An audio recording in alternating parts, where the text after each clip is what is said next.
능소화 400년 전에 붙인 편지. 조두진 지음, 도서출판 예담.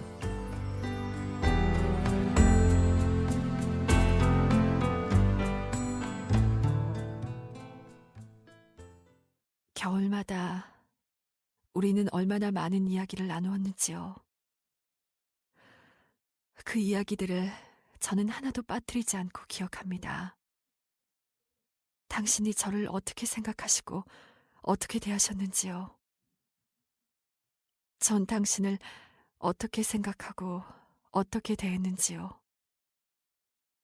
가만히 하나를 다 짜고 방문을 열었을 때 밖에는 눈이 소복하게 쌓여 있더이다.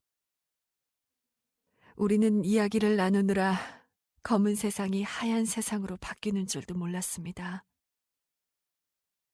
평생 농사를 모르던 당신이 농가의 일을 농가 사람보다 철저히 했습니다. 겨울날에 새끼 꼬고 가만히 있자는 부지런한 남정네들은 많지만 그 옆에 화로를 두고 제철을 안 쳐들 줄 아는 사람은 당신뿐일 것입니다. 당신이 꼬아낸 새끼줄을 하나하나 들어 얼마나 꼼꼼한지 살피던 때가 그립습니다. 내년 겨울 별채방에서 당신과 마주 앉아 새끼줄 짜는 날이 올까요? 당신은 어째서 일어나지 못하시는지요? 오늘 다녀간 의원도 고개를 흔들었습니다. 아버지는 살인문을 나서는 의원을 향해 공연히 성을 냈습니다. 세상이 온통 하얀 눈으로 덮인 겨울이 왔습니다. 설피 신고 산으로 뛰어다니셔야 할 당신은 어째서 누워만 계시는지요? 고요한 밤. 연희는 지난날의 속삭이었지만 응태는 듣지 못했다. 남편은 간간히 정신을 차리고 일어나 앉았지만 반각을 지나지 않아 또 자리에 눕기 일쑤였다. 그나마 미움을 삼키는 것이 응태가 할 수 있는 일의 전부였다. 아들 원희가 잠자리에 들기 전에 방으로 들어와 아버지와 어머니께 인사를 했다. 응태는 여전히 듣지 못했다. 어쩌다 정신을 차린 날이면 초점 없는 흐릿한 눈으로 아들을 바라보며 희미한 미소를 지을 뿐 다감한 말 한마디 건네지 못했다. 연희는 하루도 일찍 잠자리에 들거나 누워서 편히 자지 않았다. 연희는 남편 옆에 앉아 술을 놓거나 함께 만든 옛 이야기를 쉬지 않고 풀어놓았다. 남편이 정신이 돌아오는 순간이라면 어느 때라도 옆에서 대답하고 싶었다. 호랑이 잡으려고 당신이 만든 벼락틀이 곳간 처마 아래 그대로 놓여 있습니다. 여름에 당신이 잡은 것은 일이었지요. 호랑이는 한 번도 걸려들지 않았습니다. 1월산에는 호랑이가 많지 않으니까요. 게다가 영물이라 좀처럼 산 아래까지 내려오는 법도 없습니다. 그 무거운 벼락틀을 지고 당신이 산 깊은 곳까지 들어갈 수도 없었고요.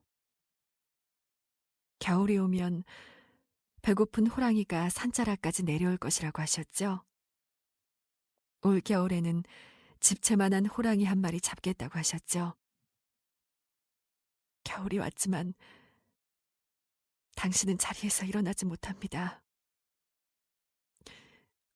이 겨울이 가기 전에 당신 손으로 잡은 호랑이 가죽으로 좋은 옷 한 벌을 지을 수 있다면 죽어도 여한이 없겠습니다.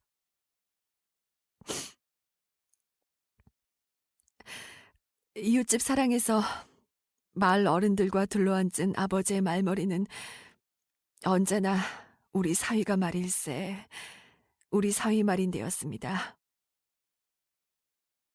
동네 어른들이 농으로 저기 우리 사위 간다 하며 아버지를 놀리는 소리를 당신도 들어서 아실 것입니다.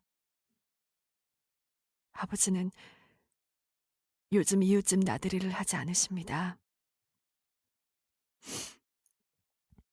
언제 다시 아버지가 호기롭게 우리 사위가 말일세라고 이야기를 꺼낼까요?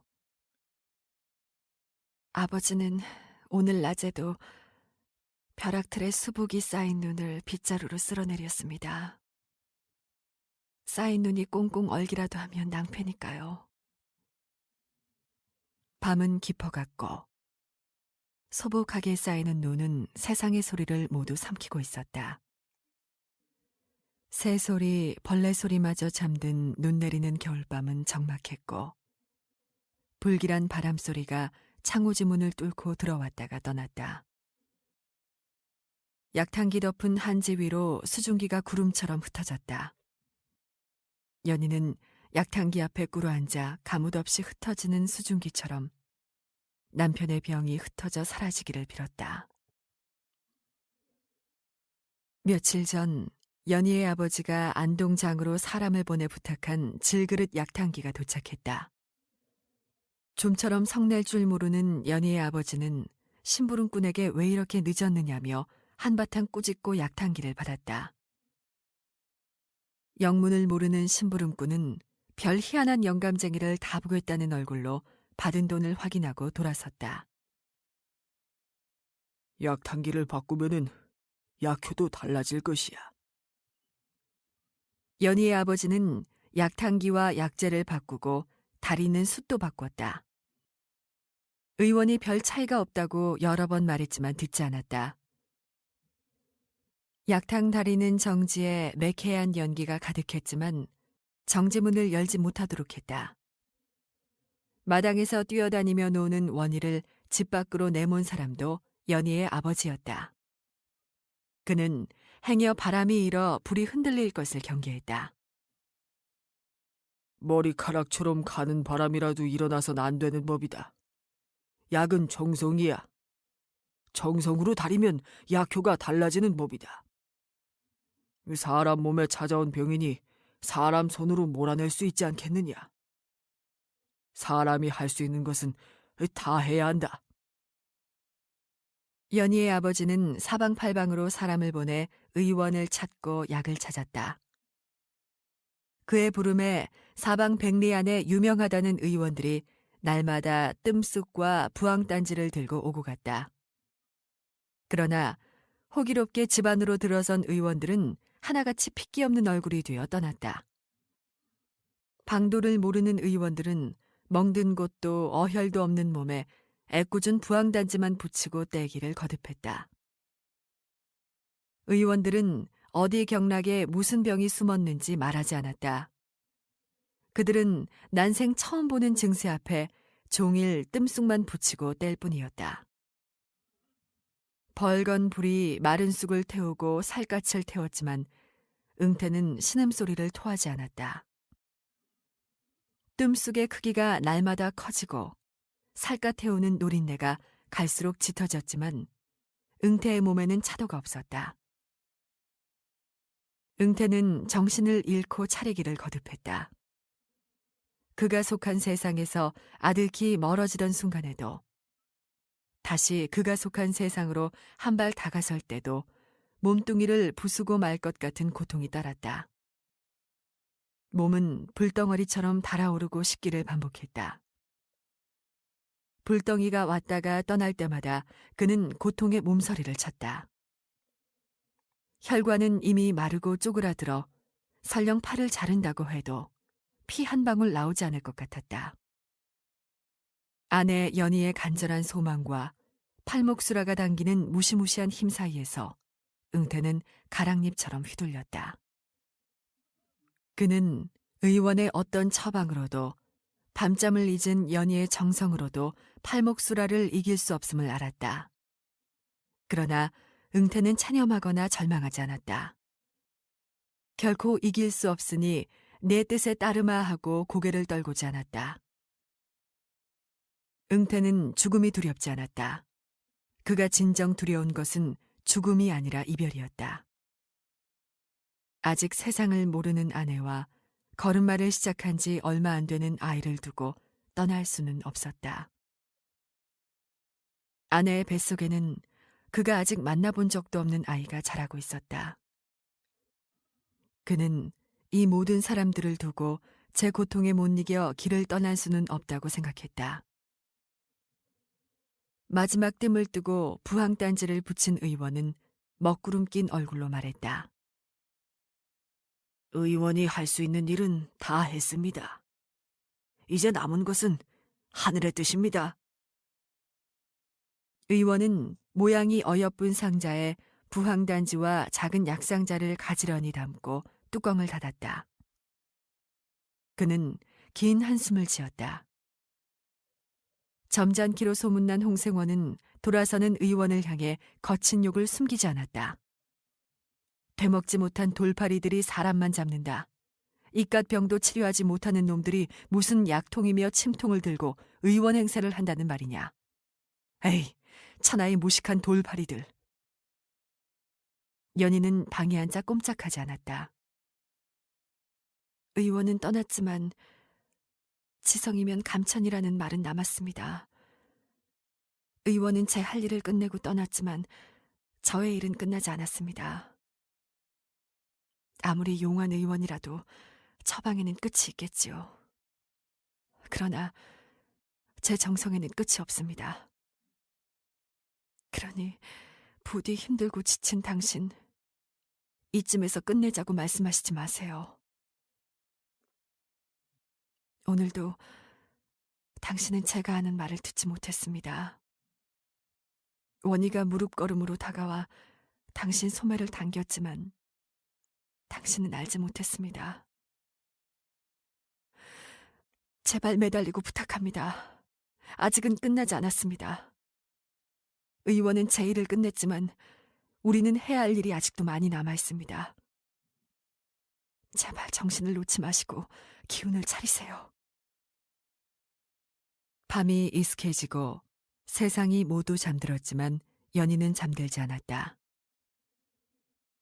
아버지의 소매를 당기며 칭얼대던 원희는 잠이 들었고 친정어머니가 아이를 안고 건너갔다. 고요한 밤. 눅눅하고 찬 기운과 함께 역겹고 익숙한 냄새가 방으로 스며들었다. 연희는 놀라지 않았고 일어나는 대신 꼼짝도 않고 앉아 있었다. 팔목수라는 말했다. 네가 나를 거역했기 때문이다. 나는 네 남편에게 방도를 주었다. 네 남편은 무리하게 내 앞을 가로막았지. 세상에 이기지 못할 슬픔은 없다. 잊히지 않을 기억이란 없다. 사그라지지 않을 추억이나 고통은 없다. 인간이 가진 것들 중에 사라지지 않는 것은 없다. 그러니 이제 너는 빌기를 그만두어라. 연희는 이대로 남편을 보낼 수 없다며 울었다. 팔목수라는 킬킬거리며 웃었다. 끈적끈적한 침이 길게 늘어졌다. 킬킬대던 팔목수라는 문득 연희를 노려보았다. 아득한 옛날, 너는 나의 정원에서 소화를 훔쳐 달아났다. 너는 높은 산을 건너고 깊은 물을 건너 자작나무 숲을 따라 도망쳤다. 햇볕이 들지 않는 땅바닥엔 이끼가 푸르렀다. 나는 큰 바람이 불고 어둡고 비 내리던 날도 쉬지 않고 너를 쫓았다. 어둠이 내리고 새들이 제 둥지로 날아들 때 나는 그 밑을 울면서 걸었다. 껍데기 허옇게 벗겨지는 자작나무 숲을 나는 맨발로 걸었다. 갈대숲을 지나고 큰 강을 건넌 후에도 나는 쉬지 않았다. 세월이 참 많이도 흘렀다. 돌로 쌓은 비석이 무너지고 금은 모화가 흙이 되고 발등을 차던 돌이 땅속으로 사라졌다. 그 긴 세월을 나는 쉬지 않고 걸었다. 넌 윤기나고 매끄러운 밥알을 삼켰겠지. 넌 시원한 우물물을 마시고 흰 이를 드러내며 웃었겠지. 너는 깊은 산에 숨으면 내가 찾지 못할 줄 알았겠지. 너는 정겨운 사람과 더불어 영원할 줄 알았겠지. 연희는 팔목수라의 말을 알아들을 수 없었다. 팔목수라가 어찌 나를 안다는 말인가? 팔목수라가 어째서 바람 불고 비 내리는 날 쉬지 않고 나를 쫓아왔다는 말인가? 연희는 그저 살려달라고, 남편을 데려가지 말라고 빌었다. 해와 달이 때맞추어 오고 가고 별들은 저마다 제 길이 있어 1년 365일 제 길을 도는 법이다. 옥황상제님께서 너희에게 착한 임금 요순을 내리어 하늘의 뜻을 알게 했고, 하늘의 뜻에 따라 너희가 역법을 만들어 봄과 여름, 가을과 겨울, 덥고 추운 날과 비 내리고 눈 내리는 날을 알 수 있게 했고, 이에 맞춰 살 수 있게 하셨다. 그리하여 하나라 500년 인월로 새해를 삼고 주나라 800년 자월로 정월을 삼은 것이다. 지금 너희가 의지에 사는 역법과 살찐 땅과 부드러운 바람, 넘치는 냇물과 그 속에서 헤엄치는 물고기는 하늘의 행하심이다. 그것이 옥황상제님의 뜻이고 제자리다. 모든 것은 제자리에 있어야 하는 법이다. 소화는 하늘에 있어야 할 꽃이다. 그런데 너는 하늘의 법을 어기고 하늘 정원에서 하늘꽃 소화를 훔쳤다. 네가 어찌 감히 소원의 꽃을 훔쳐 도망칠 생각을 했더냐. 무겁고 단단한 철퇴를 어깨에 얹고 굳센 두 다리로 버티고선 내가 두렵지 않더냐. 만리의 어두움 저편까지 훤히 볼 수 있는 내 눈을 어찌 피할 생각을 했더냐. 저는 모르는 일이옵니다. 저희 부부는 아무런 죄가 없습니다. 부처님을 섬기고 조상님을 섬기며 정겨운 이웃과 더불어 살며 자식을 낳아 하늘을 어기지 않도록 키우고 있나이다. 팔목수라님이시여, 당신은 어째서 저희 부부에게 이 같은 고통을 남기려 하십니까?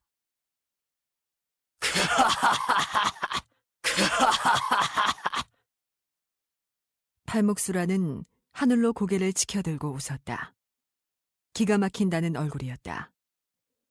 이윽고 팔목수라의 음산한 목소리가 안개처럼 무겁게 깔렸다. 모르는 일이라고. 아무것도 모른다고. 그래. 그러고 보니 그럴 것이다. 네가 이미 인간으로 태어난 것을 내가 잠시 잊었구나. 네 말이 옳구나. 인간인이 기억할 수 없는 것은 당연하다. 인간은 태어남과 죽음 사이에서 모든 기억을 잃는다. 그것이 인간의 행위며 또한 불행이다. 그러니 너무 서러워 마라. 너는 죽어야 할 운명을 타고난 인간이며 죽음과 함께 네 남편을 잊을 것이다. 인간이 잊지 못할 슬픔은 없다. 인간이 견디지 못할 아픔은 없다. 인간이 받아들이지 못할 운명은 없다. 인간은 죽음과 함께 모든 것을 잊고 잃는다. 그러니 미련도 슬픔도 가질 것이 없다. 팔목수라는 끈적끈적한 침을 길게 흘렸다. 바람 한 점 없었지만 그의 몸에서는 죽은 자의 냄새가 강하게 풍겼다. 웃는 듯한 얼굴은 고통에 일그러지고 있었다. 팔목수라의 쇠처럼 날카로운 눈빛이 연희를 퉁겨내듯 노려보았다. 상제님께서 내게 주신 시간이 되었다. 너는 내가 지키는 정원에서 나의 소화를 훔쳤다. 붉고 큰 꽃이지. 인간 세상에 원래 소화는 없었다. 나는 소화를 지키라는 옥황상제님의 명령을 받아 밤에 잠들지 않았고 낮에도 게으름을 부리지 않았다. 그런데 네가 그 꽃을 훔쳐 도망쳤다. 소화에 그 붉고 큰 꽃에 독이 있음을 너는 몰랐을 것이다. 소화를 가까이 하는 인간은 머리가 상하거나 눈을 잃는다. 인간들은 소화의 아름다움을 알지만 소화의 독을 모른다. 팔목수라님이시여, 세상의 소화를 모두 돌려드리겠습니다. 소화를 모두 가져가시고 제 남편을 남겨주십시오. 팔목수라님이시여, 부디 당신의 정원의 소화를 다시 옮겨 심으시고 저의 정원에서 제 남편을 거닐게 해주십시오. 늦었다. 소화는 이미 도처에 뿌리를 내렸다. 인간 세상의 물과 햇볕을 맛보고 바람과 벌들의 잉잉거리는 소리를 들은 소화는 하늘 정원으로 돌아갈 수가 없다. 더 이상 차갑고 습기 찬 나의 정원에 소화는 살지 못한다. 소화는 뜨거운 햇볕과 빛나는 태양을 향해 돌아섰다. 감히 네가 내 정원에서 소화를 훔쳐간 것이다. 그러니 나는 너의 정원에서 너의 꽃을 데려갈 것이다. 안 됩니다. 안 됩니다, 팔목수라님이시여. 안 됩니다. 팔목수라는 킬킬 웃었다. 입과 콧구멍에서 나온 시퍼런 연기가 흩어졌다. 팔목수라는 연기 속으로 사라졌다. 연희는 팔목수라를 부르며 눈물을 흘렸다. 문득 잠에서 깼을 때 베갯닛이 젖어 있었다. 남편의 숨소리가 약했다. 연희는 남편의 거무죽죽하고 메마른 얼굴을 만졌다. 사람의 살결이 아니라 오랜 가뭄에 마르고 갈라진 흙 같았다.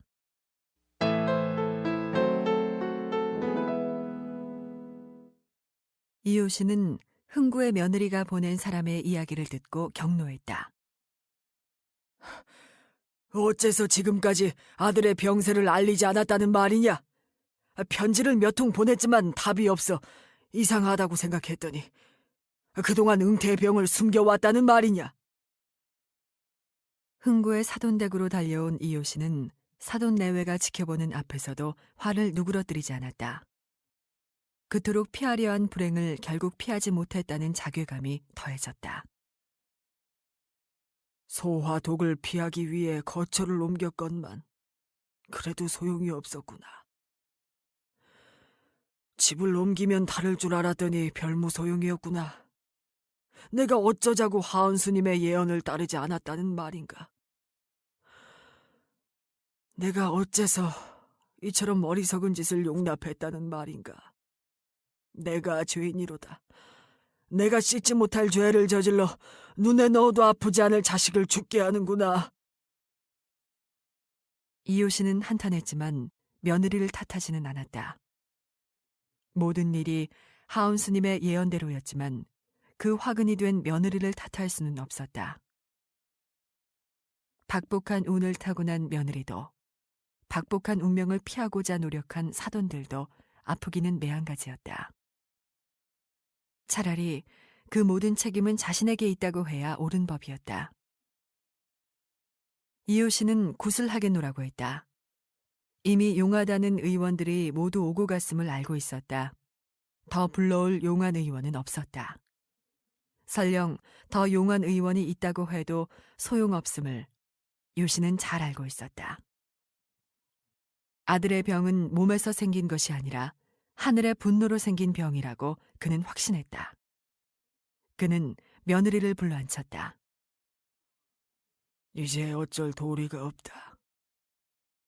응태를 안동으로 데려가야겠다. 그 전에 귀신을 물리칠 구슬할 것이다. 하늘과 땅이 놀랄 굿을 행해서라도 액을 쫓을 것이다. 너는 그렇게 알라. 연희는 남편의 병이 돌이킬 수 없는 지경임을 알았다. 시아버지의 말씀에 반대할 이유도 없었고 반대하고 싶지도 않았다. 팔목수라는 시간이 됐다고 했다. 이러다가 덜컥 남편이 세상을 버리기라도 하면 시댁으로 들어갈 수 없으리라. 남편을 잃고 홀로 친정에 남고 싶지 않았다. 사별이 영이별이 될까 두려웠다. 친정에서 남편을 잃느니 시댁으로 들어가는 편이 좋겠다고 진작부터 생각하고 있던 터였다. 이효 씨는 돈을 아끼지 않았다. 조선 팔도 구석구석으로 사람을 보내 용하다는 무당을 찾게 했다. 돈은 얼마든지 들여도 좋다. 응태의 몸뚱이를 물고 늘어진 귀신을 쫓을 수만 있다면 10마직이고 20마직이고 다 알라는 대로 땅을 내놓을 것이다. 어서 가서 무당을 찾아라. 열흘도 되지 않아 팔도에서 용하다는 무당들이 흥구로 모여들었다. 무당들이 저희끼리 수군거리며 모시는 신의 힘을 자랑했다. 그리고 애당초 경쟁이 될 수 없는 무당들은 일찌감치 짐을 싸 왔던 길로 떠났다.